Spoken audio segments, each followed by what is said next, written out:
Saudara-saudaraku bangsa Indonesia, Barusan kita melaksanakan melaksanakan pilkada. Pertanyaan saya hanya satu, apakah kalian sudah menerimanya? Ya, banyak sekali konten yang mengulas tentang money politik. Umumnya mereka membahas hal ini secara tabu dan naif. Namun dalam konten ini, gua akan menyampaikan fakta sebenarnya mengenai money politik dari sudut pandang hukum, masyarakat, hingga pejabatnya. Money politik di Indonesia memiliki efektivitas 33%. Kalimat efektivitas ini artinya yang terpengaruh oleh money politik. 1 dari 3 orang Indonesia terpengaruh. Dan yang tidak terpengaruh bukan berarti mereka tidak menerima. Inilah wajah demokrasi negeri ini.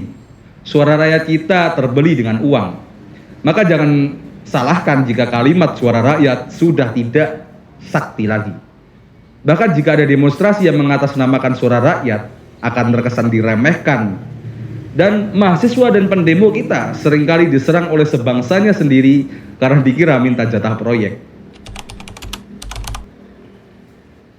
Ya, seperti yang gue sampaikan di awal, gue akan membahas hal ini tanpa kemunafikan. Tentu, gue harus mengawali dari sudut pandang hukum. Money politik diatur dalam pasal 73 ayat 3 Undang-Undang nomor 3 tahun 99 yang intinya dilarang. Udah, cukup sebatas itu pembahasan dalam hukum. Kini sudut pandang masyarakat. Yang menarik, masyarakat kita sepertinya sudah benar-benar putus asa dalam kehidupan bernegara. Seringnya gue mendengar kalimat Tidak ada uang, tidak nyoblos. Atau bahkan gue berani menuduh 1 dari 3 penonton konten ini pun demikian.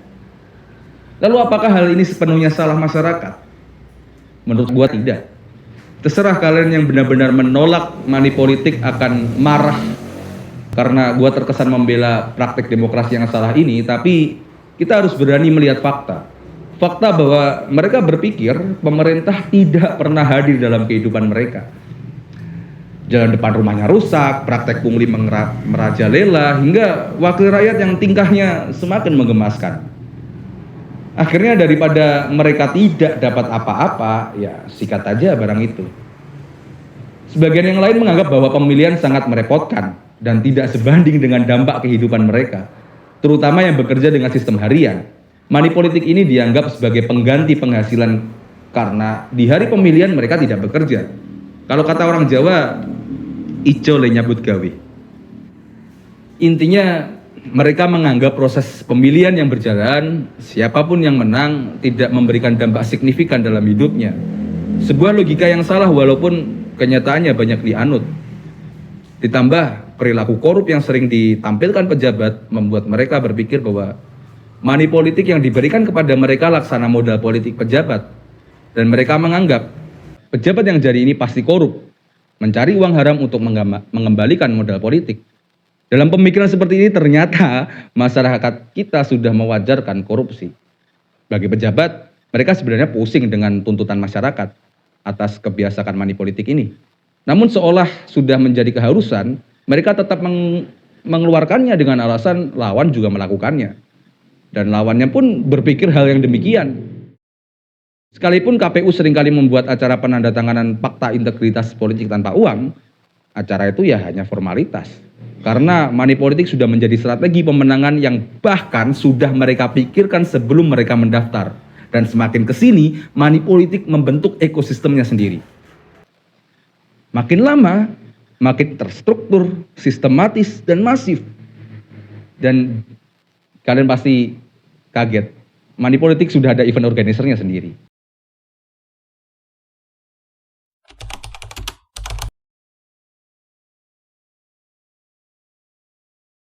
Ya, istilah serangan fajar bagi money politik sudah tidak relevan. Karena money politik sudah ada ekosistemnya. Dan money politik di era hari-hari ini sudah berbeda dengan 15 tahun lalu. 15 tahun lalu money politik digunakan untuk merusak suara lawan. Para agen ini sembunyi di sebuah lokasi dekat dengan TPS.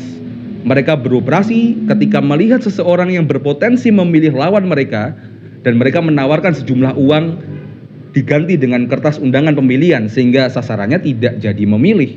Namun kini sangat-sangat canggih. Semua itu dimulai dari seseorang berniat menjadi pejabat. Utamanya mereka yang tidak memiliki popularitas, tidak memiliki kapasitas, bahkan tidak memiliki rekam jejak. Dan mereka merasa tidak cukup waktu untuk membangun itu semua. Peribahasa waktu adalah uang, mereka menggunakan uang sebagai alat yang cepat untuk menyelesaikan masalah itu semua. Setelah mereka mendapat atau membeli rekom partai politik dan mendapat tiket maju pilkada, mereka mulai membuat tim. Kali ini saya akan memberi contoh kasus penerapan money politik dalam pemilu eksekutif. Formatnya beragam, namun secara umum mereka memulainya dari membuat tim sukses. Diawali dari membuat tim skala daerah, entah kota atau kabupaten, yang diberi tugas membuat tim kecamatan. Tim kecamatan akan membuat tim kelurahan atau desa, dan terus menerus hingga skala RT, iya seperti MLM. Dan di tingkat RT inilah pengkondisian dimulai. Jika tim daerah hingga desa hanya bersifat koordinatif, tim RT ini berbeda. Mereka mulai memperkenalkan bosnya kepada masyarakat. Ya mungkin sampai sini masih wajar. Tapi apakah kalian yakin mereka mensosialisasikan visi misi? Atau malah transaksi, bos gua bakal nembak sekian nih. Dan jika warga sepakat, tim RT ini akan meminta data diri. Biasanya mengisi formulir khusus dan calon pemilih menyetorkan KTP. Bukti KTP dan formulir inilah yang akan diteruskan secara berjenjang untuk diinput dalam database calon pemilih. Lalu bos akan menerjunkan tim survei untuk memvalidasi kebenaran input data tersebut. Dari mulai kalibrasi input data dengan DPT, komparasi, hingga menentukan margin of error di setiap daerah. Dan jika aman, maka si bos akan datang seolah kampanye. Padahal si bos ini ingin melihat secara langsung pengondisian di daerah itu. Dan apa yang ada di depan panggung kampanye mendekati pilihan berbeda dengan di belakang. Di depan bos akan berorasi menyampaikan visi misi. Tapi coba kalian cari, pasti ada satu rumah, biasanya rumah tim RT atau desa yang digunakan untuk briefing distribusi peluru. Sebuah rapat kecil kilat antara tim inti dan subkonnya. Dan dari briefing akan ditentukan berapa ongkos perorangan di daerah itu, gambaran lawan akan memberi berapa, dan sebagainya. Biasanya jika daerah tersebut adalah basis, maka harganya murah. Tapi jika lokasi tersebut adalah Medan Kurusetra, transaksinya adalah ongkos minimal sama dengan lawan. Inilah momen penentuan harga. Selain tata cara teknis, mulai dari jadwal penyebaran, siapa penanggung jawabnya, hingga di mana uang itu akan diambil oleh tim. Dan biasanya distribusi peluru ini akan dilakukan H-7 hingga H-1 pemilihan. Canggih ya. Ya, ini baru pemilihan eksekutif. Pemilihan legislatif lebih seru lagi. Mungkin suatu saat akan gue bahas. Dengan instrumen seperti itu, ada banyak hal yang bisa menjadi dampak. Satu yang paling besar adalah korupsi. Karena dari mahalnya biaya politik tersebut, seringkali para calon kehabisan bensin di tengah jalan. Utamanya adalah calon pejabat yang memiliki elektabilitas tinggi, performa elektoralnya bagus, namun memiliki budget pas-pasan. Maka para bohir-bohir ini akan merapat. Mereka menaruh modal untuk membantu pemenangan. Tujuannya adalah kerjasama atau proyek. Misalkan jika mereka setor 1 miliar, mereka dijanjikan PL-an sekitar 200 juta sebanyak 15 proyek setahun. Keuntungannya pun lagi-lagi masuk kantong pejabat korup ini juga. Inilah yang disebut oligarki. Nah, karena basicnya mereka adalah bisnismen, mereka tidak peduli dengan asas kemanfaatan atau sustainability. Yang dianggap penting adalah balik modal. Jadi, jangan heran jika korupsi subur di tanah ini.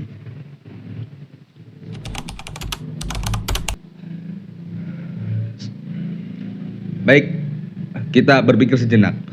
Bagaimana jika kita yang menjadi oligarki itu sendiri? Senang? Pasti, dan sebenarnya harus. Kita harus jadi tuan rumah di tanah kita sendiri. Caranya, daripada kalian ambil 150.000 dalam bentuk money politik, lebih baik kalian membuat kelompok solid. Sesuai hobi boleh. Misalnya teman-teman silat. Kalian berkumpul lalu melaksanakan kontrak politik dengan calon pejabat. Misalnya, kalian minta jika calon tersebut terpilih, maka akan dibuatkan gelanggang pencaksilat, membuat event tahunan bergengsi yang menghadirkan saudara-saudara kalian dari luar kota, atau dilibatkan dalam sebagian besar event daerah. Maka nilai kalian akan semakin mahal, hobi kalian difasilitasi, dan ujung-ujungnya adalah peningkatan prestasi. Inilah esensi dari permusyawaratan perwakilan. Pengurus kalian akan mewakili kalian untuk bermusyawarah untuk kontrak politik, menyampaikan kebutuhan kalian kepada calon pejabat. Jangan kemakan doktrin jika organisasi kalian harus bersih dari politik. Justru itu adalah doktrin sesat supaya kalian tidak berkembang. Bayangkan saja jika hal ini dijalankan seluruh rakyat Indonesia. Dan kemudian timbul pertanyaan, saya khawatir kalau cuma janji. Nah, menanggapi hal ini tata caranya sederhana. Kontrak politik yang kalian sampaikan, tekankan untuk masuk visi misi kepala daerah. Karena jika sudah masuk dalam visi misi dan calon itu tersebut jadi, maka Bapeda akan membuat rancangan program. Dan ketika sudah masuk dalam rancangan program, ya tinggal kawal aja di DPR. Karena satu-satunya alasan untuk membegal program tersebut ya sikap partai politik.